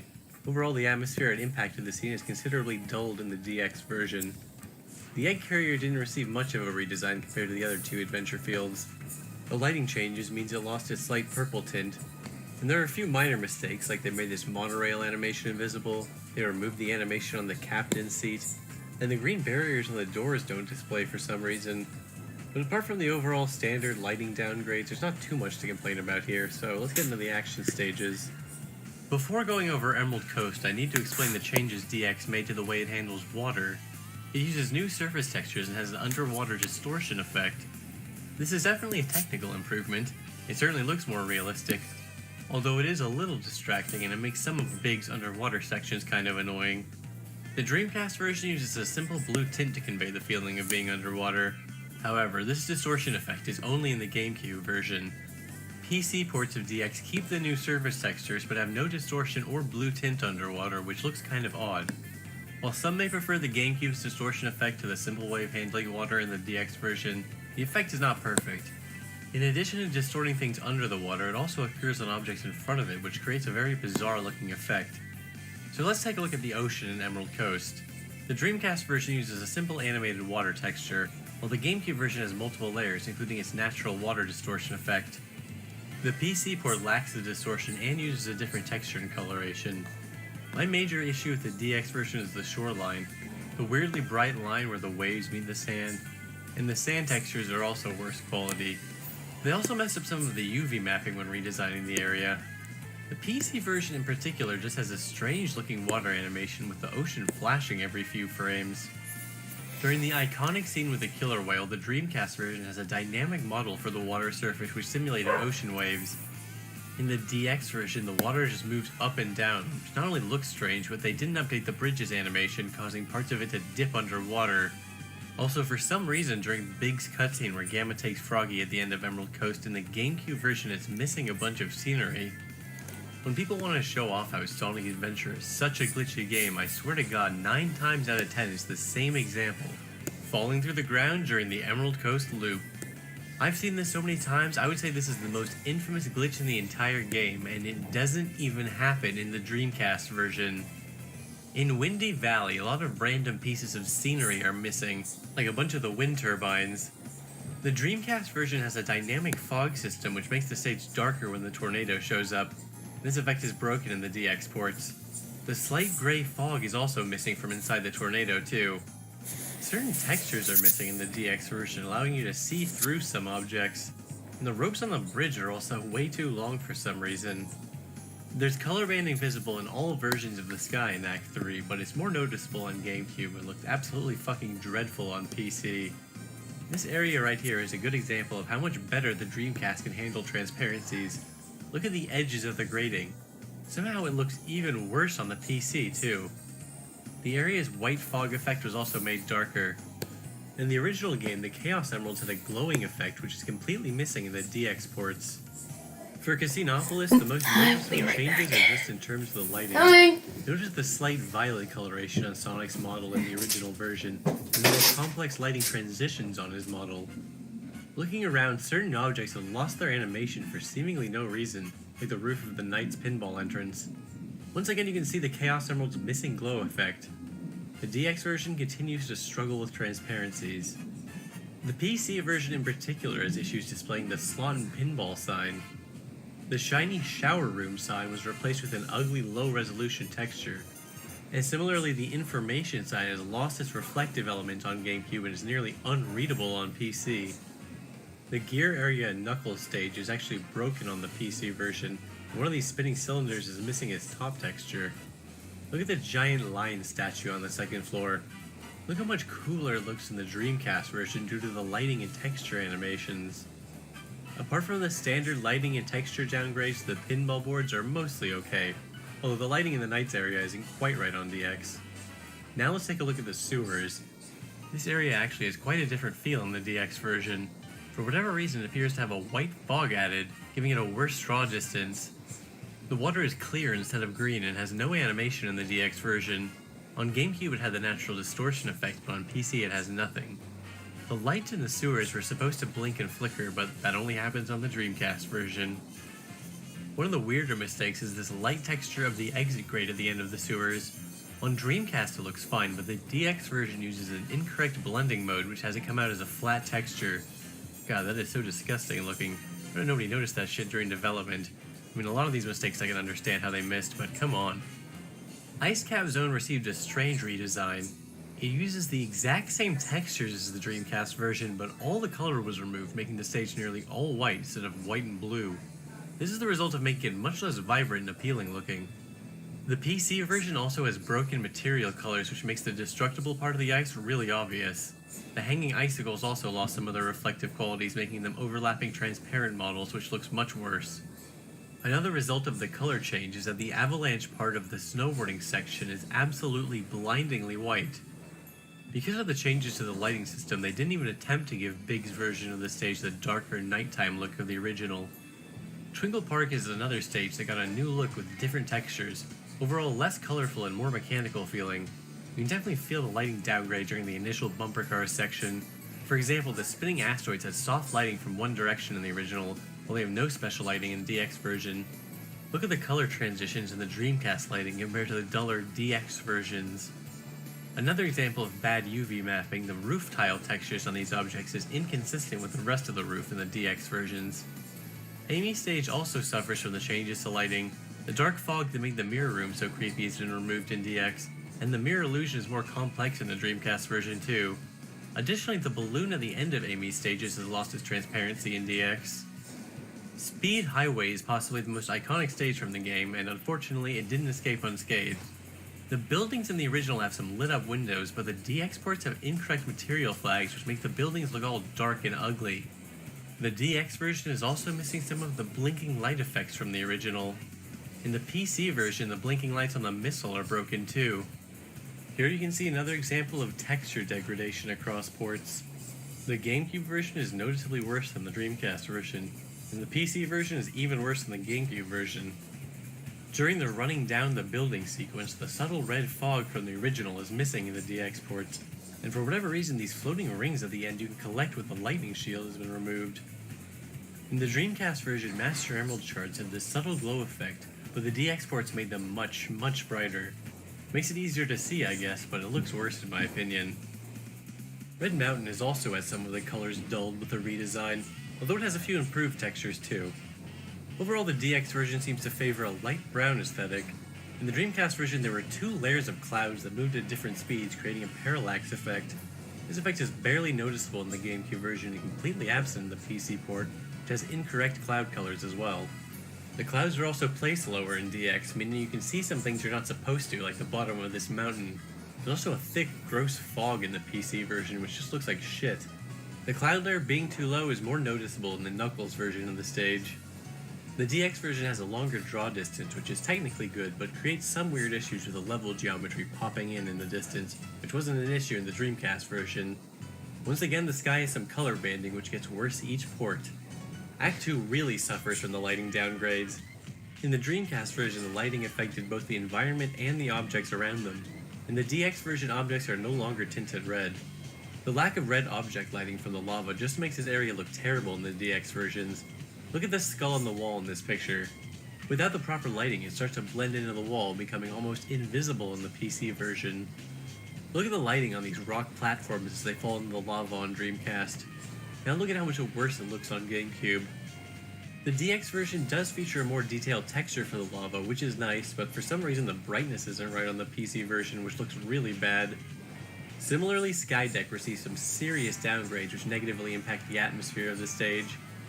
Immediately you'll notice the lack of lighting, but you can also see they adjusted the UVs without changing the texture, making the bottom of the cannon look wrong. They also completely messed up the stage's cloud effect. In the original, there's a moving cloud layer since, you're on the egg carrier, a giant floating battleship as it flies through the sky. In the DX port, the main cloud layer doesn't fucking move, just the little cloud objects on top of it. As you go through the level, the sky gets darker as the egg carrier descends into the clouds. In the original version, this affected the lighting for the entire environment, including the characters and objects. In DX, although the background changes, the environment lighting stays the same. This is made even worse in the PC version, which has a slight white fog effect added for some reason. The final area looks much worse with this brighter lighting. The Dreamcast version even has a more smooth transition between above and below the clouds. Additionally, on Dreamcast, you could hear Eggman's announcements whenever the ship changed altitude in the first part of Act 2. These announcements were removed from the DX version for some reason. This area got new textures in DX, but the texture degradation in the PC version makes it look absolutely atrocious. Like, goddamn, that's gonna be a fucking yikes for me, dog. This can also be seen in Act 3 as well. With the GameCube and PC version have different issues with the skybox scale and draw distance issues that make the sky look broken. The sky looks fine on Dreamcast, but has this really weird effect in DX. Lost World, for the most part, didn't get mangled too badly. The Dreamcast version uses a white fog effect for distance areas, while the DX ports seem to use dark gray. Overall, the DX version is darker and less vibrant, which does sort of fit with the ancient ruin aesthetic, I must admit. As for the Snake Room, while no version of this game has particularly great collision here, it's noticeably worse in the DX version with that weird jitter every few frames. The room features large beams of light highlighting the 3 buttons you have to press, which look much worse with nasty color banding in the DX versions. The outdoor area had the stone floor replaced with an ugly sand texture that has a visible seam running down the right side. The PC port of the game has a serious issue with the dark mirror room. It's way too bright, to the point where you literally don't even need to use the mirrors to illuminate the room. The water particles look worse in DX because of transparency issues and alpha rejection. And for whatever reason, this area had all the colorful plants turned solid green. Final Egg is a stage that has numerous issues. Right at the start, you can see the DX version has redesigned the stage, changing the atmosphere. Somehow the GameCube version of DX accidentally removed this first Egg Keeper enemy from the stage, although it was eventually added back into the Steam version. These little lights scattered throughout the stage are also broken in the DX versions, and the PC version features some aggressive gray fog which really makes a few areas look super shitty. This area on Dreamcast is a thick black fog preventing you from seeing the bottom of the area. From the ports you can see all the way down to the bottom. If you fall and die, you can actually see Sonic land on the ground unharmed. These tubes you run through via boost pads are also much more simplified in the DX ports, and I'm pretty sure that these tubes in Amy's stage are using the wrong animation. Gamma's version of the stage really suffers from inferior lighting, losing much of the atmosphere from the original. Finally, there's Hot Shelter, which didn't receive too many changes. Most of the problems here just come from the natural loss of atmosphere with the simplified lighting. But for the most part, even the areas that were redesigned look okay. This level honestly is not bad for the most part. The boss fights also suffered from the lighting downgrades. They really affect the mood of some of the Chaos boss fights in particular. The PC version absolutely butchers the original look of Chaos due to some material problems. This is most apparent in the Chaos 6 fight, which looks terrible on PC. The Perfect Chaos model also completely lacks lighting in the DX ports, making it look somewhat flat. Some of his effects are broken as well, like his damage animation.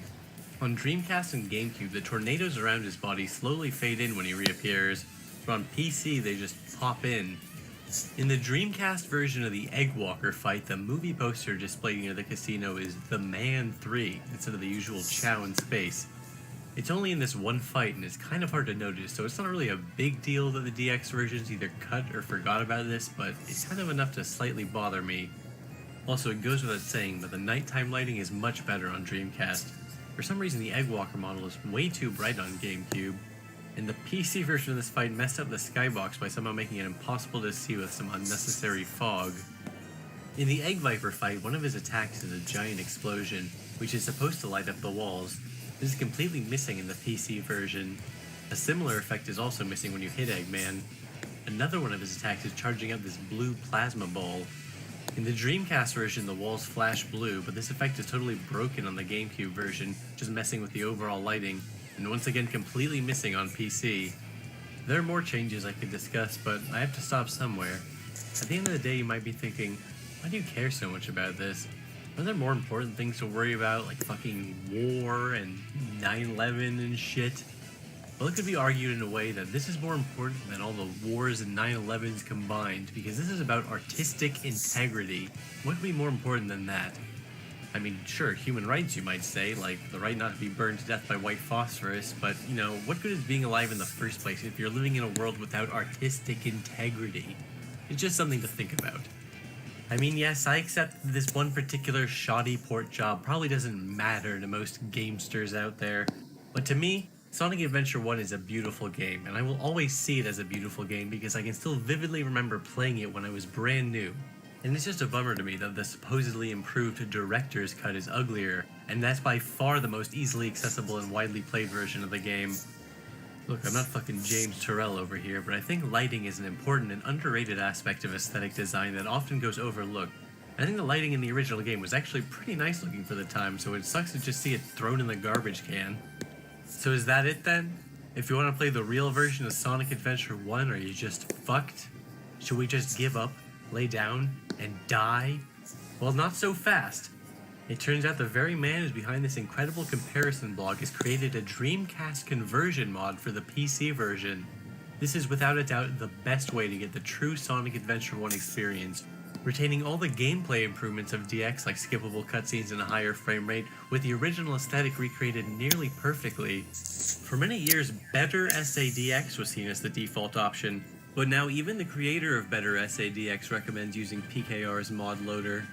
So yeah, in addition to making this incredible website detailing the problems with DX, he actually went and fixed them too. What an absolute lad. You've earned a tip of my fedora, sir. In my opinion, PKR belongs in the pantheon of Sonic legends along with Christian Whitehead and co. I really can't thank you enough for your contributions towards the preservation of Sonic Adventure. Literally done more than Sega has for the past 2 decades. In addition to PKR, I'd like to deeply thank everyone who helped with the creation of this blog. Your contributions were much appreciated, and I'd like to give a special shout out to Speeps Highway, who creates some of the best and most interesting Sonic Adventure content on the entire internet for both games. I'm not going to do a video like this for Sonic Adventure 2 and Sonic Adventure 2 Battle, mainly because it wasn't butchered as horribly, but there were some downgrades, changes to the lighting and cutscenes mostly, I think. Speeps has a wonderful video you can check out which shows this off. I'll have a link to that and everything else in the description.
(112/911/999) operators, what is the most horrific call that you have answered? For me, suicide calls are the worst. It's the screams that do it, but those are more tragic than horrifying. Actual horror though, I had a call for a welfare check on an elderly couple that no one had been able to get in contact with for a few days. Finally a friend or relative, I forget which, came to the house to check on them. Their cars were home and the doors were locked, but they couldn't see or hear anything. All in all, nothing too out of the ordinary. We get these calls all the time. I send the units thinking they're probably just out of town or maybe already at the hospital somewhere. PD and fire get on scene and start checking. Ordinarily, if nothing obviously suspicious is present, they want force entry, but thank God this time they did. When they went to check the residence, they found the elderly woman in bed with her dead husband. It turns out that she's completely bedridden. He was her caretaker. He passes away in his sleep one night and she can't get out of bed to get to a phone. So she has to lay there next to her dead husband for the better part of 5 days as he slowly decomposes before we arrived. I spoke with the units after, and she had basically lost her mind over those few days and was talking and having a conversation with her dead husband like he was still alive. Just thinking of what she must have gone through gives me chills. I'm glad it had a good outcome, but another day or so and she'd have passed away too. Not me, but my cousin's husband told me this since he doesn't have an account. He answered a call around 12:30 in the morning. Only breathing was heard on the other line, and he asked how he could help and asking if they are all right while getting the location of the call from the cell tower. It was supposedly coming from an area that is pretty much only woods around a main highway. Eventually a woman's voice came over the line between huffing and puffing about she thinks she lost them. When he asked who and where she is so he can send help, she shushes him. She tells him that she is going to go down the little hole to see if they miss her. He hears other people in the background yelling, cursing, and yelling a woman's name. Unfortunately, it seems that someone found her and she was screaming horribly while they must have beaten her, and whatever else, killing her in the end because a male voice picked up the phone and said, "The bitch is dead," and hung up. Her body was found in the woods a few days later, badly bruised and assaulted. The story is that she was a woman who was trying to escape a sex trafficking group, but sadly failed. He had nightmares for a few weeks about hearing his wife's voice or his daughter's voice over the phone in her place. I don't know if they found the men or not, and this was some years ago too, 10 or 15. I was going through the application process to be a 911 dispatcher. One of the meetings we were required to attend, they played a recording of a phone call. A teenager had killed his mother and younger sister. The boy's voice was so steady and lifeless, and the dispatcher was so level-headed and got all the information they needed and also made sure the boy was okay. That call was the reason I discontinued the application. If I couldn't handle a recording, I doubt I would be able to handle the real thing. I have so much respect for dispatchers. You're all amazing people. I worked at a suicide hotline for a few years, so I hope that counts. The worst one went like this. Me, crisis line. Guy, I'm at 123 Pine Lane. My name is John Smith. Tell her I'm sorry. Then a gunshot and silence. Had to call the police obviously and report it, and saw in the news the next day that it was a guy with 3 kids who had cheated on his wife and she was leaving him, so he killed himself. I hate to hear gunshots now. My fiancé took me to a range to try and help me, but I was just silently crying the whole time. Not an operator, and neither is my sister, but she is an EMT and tells us terrible stories from time to time, like how they'll get a call about someone not being heard of or seen for days and opening their door to see the person decaying on the floor, or how one time she was called to the scene of an accident where a car blew up and she could see the burnt man and how he had melted on the seat. There was one where she basically witnessed a murder of an abusive boyfriend who strangled his girlfriend and laid her down in the basement. Really sad and ducked up things. It's no wonder why she'll randomly wake up in the middle of the night. I've posted this before. When I used to work for OnStar in their emergency department, I experienced something like this. Christmas evening at 8:03 p.m., I think it was. Over-encumbered truck rolled. Wife in passenger seat wasn't wearing a seatbelt. Got her torso partially ejected and the truck rolled onto the passenger side, turning the road into a meat grinder. The 7 minutes and 37 seconds of anguished screaming from the husband, who was suspended and uninjured in the driver's seat, is something I'll never forget. It took that long for me to get a response of any kind out of him.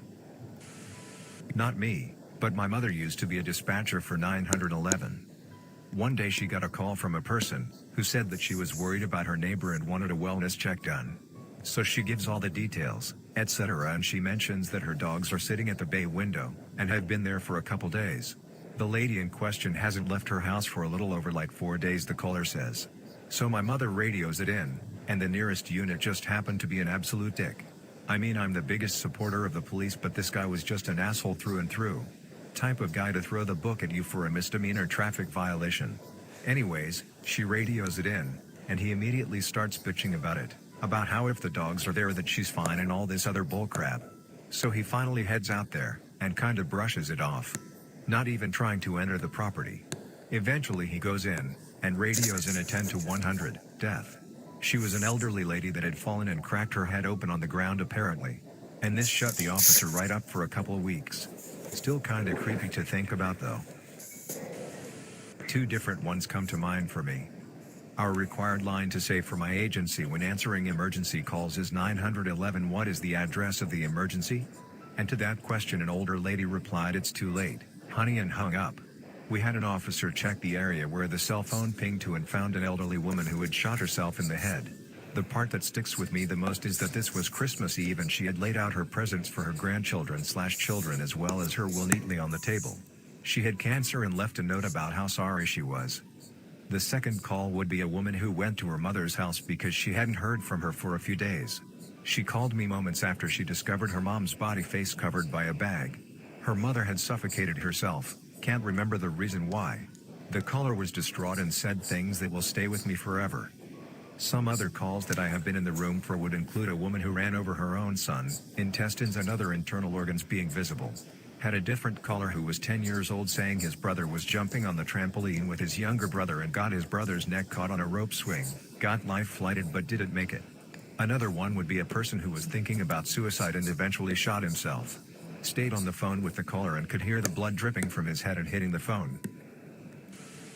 I was a 911 telecommunicator for 16 years, and this is the absolute worst question to ask us. Because we just love remembering the absolute worst things a human being can listen to. But now that I'm thinking about them, many of us handle phones and radio. My worst experience was probably over the radio.